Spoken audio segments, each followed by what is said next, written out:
कई बार प्रेगनेंसी में पाँव भारी होना। पाँव भारी आपने सुना होगा, जैसे कि टीवी सीरियल्स में या और फिल्मों में भी ऐसा बोलने को मिलता है कि मेरे पाँव भारी हो गए या फिर बहू के पाँव भारी हो गए हैं। ऐसे ही कई ऐसे लक्षण जो होते हैं रियल लाइफ में भी बिल्कुल रियल होते हैं, जैसे कि गर्भवती का पाँव भारी हो जाना। अब कई बार तो ऐसा होता है कि किसी एक पाँव में भारीपन ज़्यादा दिख रहा है, जैसे कि हो सकता है कि आपके लेफ़्ट या फिर राइट लेग में ज़्यादा भारीपन या स्वेलिंग दिख रही हो। जी हाँ, पाँव भारी होना यानी कि स्वेलिंग को ही हम कहते हैं पाँव भारी होना। अब कई बार तो ऐसा भी होता है कि आपके पाँव बिल्कुल नहीं उठते हैं। आप जाने का चलने का कोशिश कर रहे हो लेकिन पाँव नहीं उठ रहे हैं।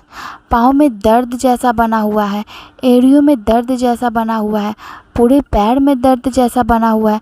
ये भी पाँव भारी की कैटेगरी में ही आते हैं। कई बार देखोगे कि आपका दायां पैर जो है वो ज़्यादा भारी आपको महसूस हो रही है, ज़्यादा स्वेलिंग महसूस हो रहा है। वहीं कई बार तो ये भी होता है कि किसी महिला को लेफ़्ट यानी कि बायां पैर जो है ज़्यादा भारीपन महसूस हो रहा है।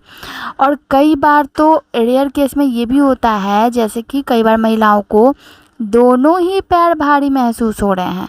तो अब आप कैसे ये संकेत मानते हो, जैसे कि बायां पैर या दायां पैर अगर भारी है तो कई बार ये भी होता है जिसे हम कहते हैं एडिमा। अब ये जो पाँव भारी की समस्या है ये प्रेगनेंसी में होती है हार्मोनल चेंजेस के कारण, स्वेलिंग के कारण, पाँव ज़्यादा देर तक लटका के बैठने के कारण, ज़्यादा देर तक खड़े होने के कारण, भारी वजन होने के कारण। अगर आप ज़्यादा खड़े हो तो इस वजह से भी ये पाँव भारी आपको महसूस हो रहे हैं। पानी का सेवन कम करना यानी पानी कम पीना, इसकी वजह से भी स्वेलिंग होती है।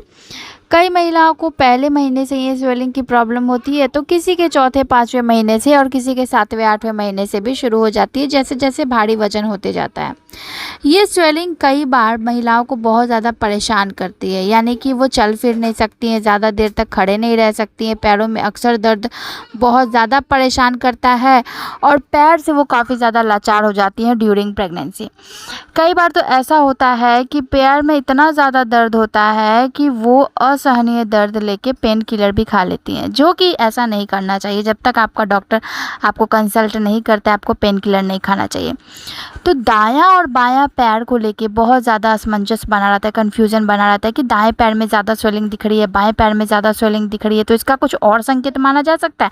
बिल्कुल भी नहीं। अगर आप कहीं से भी ऐसी बातें सुन रहे हो, अपने प्रेगनेंसी को देखकर लोग आपकी बातों को बना रहे हैं, आपको ये सारे सिम्टम्स बता रहे हैं झूठी, तो बिल्कुल भी गलत है। मैंने जो बताया वही सिम्टम्स है। इसके लिए अंधविश्वास को फॉलो करने की ज़रूरत नहीं है।